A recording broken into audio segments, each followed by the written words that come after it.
평안하세요. 오늘도 주님께서 우리에게 허락하신 참 좋은 한날입니다. 3.1절이네요. 주님이 우리 민족과 나라에 함께 하신 은혜가 오늘 우리에게도 귀한 힘이 되기를 축복합니다. 기도하며 시작합니다. 사랑과 은혜가 많으신 아버지 하나님, 그 사랑과 은혜로 우리와 동행하시며 역사를 인도하시는 하나님의 능력과 소망에 감사를 드립니다. 하나님 주신 소망이 있기 때문에 오늘 다시 힘이 냅니다. 하나님이 주신 힘이 있기 때문에 오늘도 불의나 잘못된 점이나 극복해야 될 일들을 맞서서 일어날 수 있는 그리스도인 되게 하여 주시옵소서. 하나님, 그저 가만히 앉아 있으면 되지 않는 여러 일들이 있는데 주님께서 오늘도 우리의 무릎에 힘을 더하셔서 기도하게 하시고 우리 손에 힘을 더하셔서 부지런하게 하시고 우리 마음에 능력을 더하셔서 그 일을 감당해내는 귀한 한 날 되게 하여 주옵소서. 그래서 오늘도 치유의 하나님을 고백하고 소망의 하나님을 고백하고 우리 편이 되셔서 우리 아버지 되신 하나님을 고백하는 귀한 한 날 되게 하여 주옵소서. 우리 주 예수 그리스도 이름으로 기도드립니다. 아멘. 오늘 우리가 함께 읽으실 성경 한장은 신명기 24장입니다. 10절에서 13절까지 말씀 받들어 읽습니다. 내 이웃에게 무엇을 구워줄 때에 너는 그의 집에 들어가서 전당물을 취하지 말고 너는 밖에 서 있고 내게 꾸는 자가 전당물을 밖으로 가지고 나와서 내게 줄 것이며 그가 가난한 자이면 너는 그의 전당물을 가지고 자지 말고 해질 때 그 전당물을 반드시 그에게 돌려줄 것이라. 그리하면 그가 그 옷을 입고 자며 너를 위하여 축복하리니 그 일이 내 하나님 여호와 앞에서 내 공의로움이 되리라. 아멘. 오늘 함께 읽을 말씀을 중심으로 전당물과 하나님의 공의, 전당물과 하나님의 공의라고 제목을 정하고 은혜 나누기를 원합니다. 우리가 하나님을 믿으며 사는데 우리 소원 한 중심에는 이 하나님의 성품을 닮아가고자 하는 그런 소원이 항상 있습니다. 10절에 보면 구워주고 또 전당물을 맡기는 그런 일들이 에 대해서 하나님께서 이 법을 만들어 주십니다.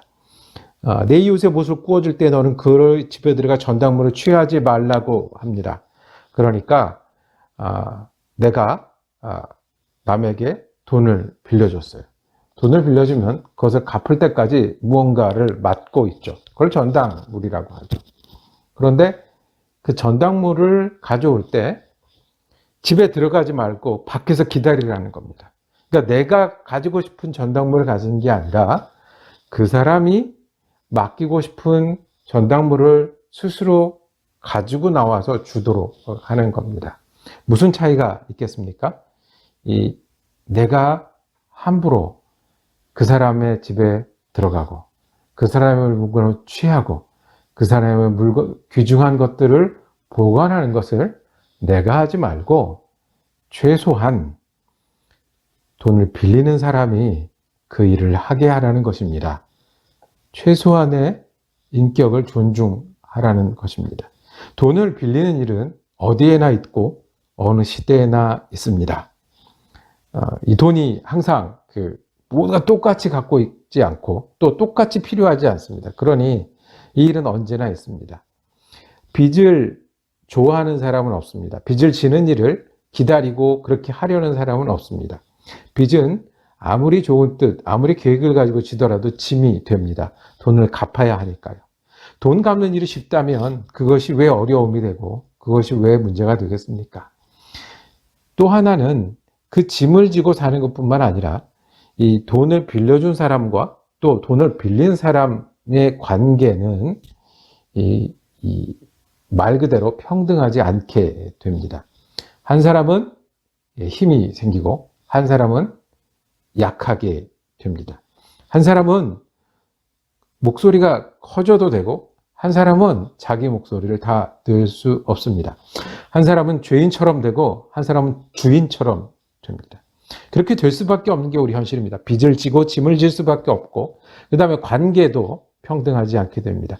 그럼에도 불구하고 그렇게 살아갈 수밖에 없는 우리임에도 불구하고 이 돈을 빌리고 또 전당물을 맡기고 하는 관계에 있어서도 그 사람은 존중하라라고 얘기합니다. 최대한 존중하라라고 얘기합니다. 힘을 가진 쪽에서, 돈을 빌려주는 쪽에서 그 사람들을 배려함으로 그 마음이 상하지 않도록 돈을 빌린 거지 마음을 깨라고는 하지 않았지 않습니까? 돈이 급하고 없어서 전당물을 맡기는 거지 자기의 인생을 맡기는 것은 아니지 않습니까? 돈을 빌리는 사람은 급하고 아쉬워서 빌리고, 빌려주는 사람은 자기의 귀한 재산을 빌려주지만, 하나님께서는 빌려주고 돈을 또 빚을 지는 이런 관계에 있어서 서로가 서로를 존중하기를 원합니다. 그 말이 오늘 읽은 말씀입니다. 가난한 자면 전당물을 가지고 자지 말고 전당물을 해질 때는 돌려줘라 라고 얘기하십니다. 왜냐하면 그 가난한 사람은 그거밖에 없는데 그게 없으면 저녁에 잘 때 덮고 잘 것이 없다는 거예요. 그가 옷을 입고 자며. 돈을 빚을 지는 사람은 돈이 없어서 그 빚을 지는 거잖아요. 그러다가 하다못해 자기 겉옷까지 맡깁니다. 그 겉옷을 맡기면 저녁에 잘 때 잘 게 없지 않습니까? 그러면 돌려주라고 얘기를 합니다. 이게 법칙이 안 맞는 것 같죠? 공평하지 않는 것 같죠? 그런데 하나님이 뒤에 이렇게 평가하십니다. 여호와 앞에서 내 공의로움이 되리라. 하나님이 옳다고 여기신다는 겁니다. 우리가 잣대로 잴 때요, 이렇게 숫자적으로 이것은 오른쪽, 이것은 왼쪽 나눌 때가 있습니다. 법정 앞에서 죄를 지었다, 안 지었다 얘기할 때 있습니다. 그것은 있어야 합니다. 그게 우리 사회를 지키는 정의입니다. 그런데 하나님이 의롭게 여기시는 게 있다는 거예요. 하나님 옳다고 여기시는 건 뭐냐면, 내가 당연히 전당물을 가지고 있을 수 있지만 그 가난한 사람을 배려해서 내가 먼저 전당물을 돌려줘서 저녁에 잠을 잘 수 있도록 배려하는 것이 하나님 보기에 공의라는 겁니다.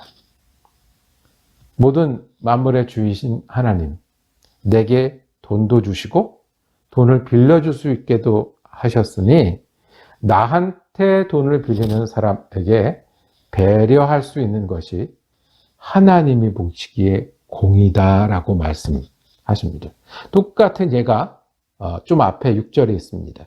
사람이 맷돌이나 그 윗짝을 전당 잡지 말지니 이는 그 생명을 전당 잡음이니라. 맷돌은 음식을 만들기 위해서 꼭 필요한 겁니다. 곡식을 그대로 먹을 수 없어서 가루를 내거나 또 이렇게 맷돌을 갈아서 가공을 해서 먹는 그 시대에 너무 급하니 가진 재산이 이거밖에 없으니 다른 거 다 쓰고 이거밖에 없으니 급하니 맷돌을 맡기고 돈을 빌릴 수가 있겠습니다. 이제 돈을 갚고 찾아가야 되죠. 그런데 그 맷돌만큼은 맷돌 윗짝은 이제 밑에 짝은 땅에 붙어서 빠지지 않으니 윗짝을 이제 갖다 맡기는 건데, 맷돌이 없으면 당장 돈을 빌린 사람은, 맷돌을 맡긴 사람은 무엇을 먹죠? 그것을 고려하고 배려해서, 그래, 돈을 빌려주지만 내가 이 전당은 잡지 않겠다고 말씀하시는 게 하나님이 옳게 여기시는 겁니다. 우리가 하나님의 이 성품에 참여하기를 원합니다. 돈을 빌려주는 사람 얘기입니다. 배려하라는 말씀입니다. 물론 내가 돈을 빌릴 때는 정확하게 갚는 일을 소중하게 생각해야 되겠죠. 하나님은 어떤 사람에게는 100원을 벌 능력도 주셨고 어떤 사람은 10원을 벌 능력도 주셨습니다. 어떤 사람은 부지런하게 노력해서 100원을 벌 수도 있고 어떤 사람은 실패해서 10원밖에 없을 수도 있습니다. 그럼에도 하나님의 공의는 100원 가진 사람이 10원 가진 사람의 인격을, 사람됨을, 그 사람이 망가지지 않고 희망을 잃지 않고 힘을 잃지 않도록 배려하는 것이 공의라고 말씀하십니다. 여러분들은 누구를 배려하고 사십니까? 오늘 우리가 누구를 배려하겠습니까? 시카고에 사는 많은 한인들은 자녀들이 공부 열심히 해서 잘 되는 경우가 많이 있습니다. 그런데 우리 장로님 중에 사회학자셨는데, 만약에 우리 아이들을 저 시카고 다운타운 사우스 사이드에서 기른다고 하면 유색인종이 많은 그곳을 기른다고 하면 우리 아이들도 고등학교 졸업하기 힘들 거다라고 말씀하셨던 것을 기억을 합니다. 하나님의 공의는 무엇이겠습니까?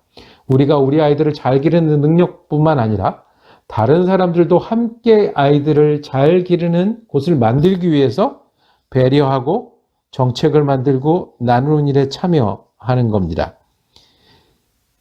그 대학에 들어갈 때 가난한 집 또는 여러 민족에게 가산점을 주는 게 있습니다. 또 세금을 거둘 때 부지런히 일해서 능력으로 돈을 많이 벌었는데 세금을 더 많이 내는 경우 있습니다. 불평하는 경우도 있습니다. 아까울 때도 많이 있습니다. 다른 사람은 가산점을 받고 다른 사람들보다 세금을 더 내고 그런데 아깝다고 말하시고 때로는 불평도 있으시고 그렇지만 꼭 그렇게 해야 하는 게 맞는 것 아니겠습니까? 하나님은 가진 사람들이 또는 돈을 빌려줄 수 있는 사람들이 그렇지 못한 사람들을 배려하고 나누는 일을 공의라고 하셨고 왜냐하면 그 일을 통해서 하나님은 우리가 사는 땅에 하나님의 사랑과 은혜를 나누는 그 일이 이루어지기를 기대하시고 우리를 통해서 일하시기로 부르시기 때문에 그렇습니다. 하나님의 공의, 나누는 일에 우리 마음에 넉넉한 오늘 하루 되시길 축복합니다. 기도하며 하겠습니다. 사랑과 은혜가 많으신 아버지 하나님, 주님께서 우리에게 주신 은혜와 사랑을 기억하면서 우리가 나누고 있는 일, 또 때로는 분명하게 해야 되는 일에 있어서도 사람들의 마음과 사람들의 생활을 배려할 수 있는 우리가 되게 하여 주시옵소서. 그렇게 함으로 하나님의 귀한 뜻이 이 땅에 펼쳐질 수 있도록 우리에게 힘을 주시옵소서. 우리 예수 그리스도 이름으로 기도드립니다. 아멘. 말씀 묵상 함께 할 수 있어서 감사했습니다. 내일은 우리 예배학교에 관해서 하겠습니다. 성막에 관한 말씀 전해드리겠습니다. 은혜로 한 날 되시길 축복합니다.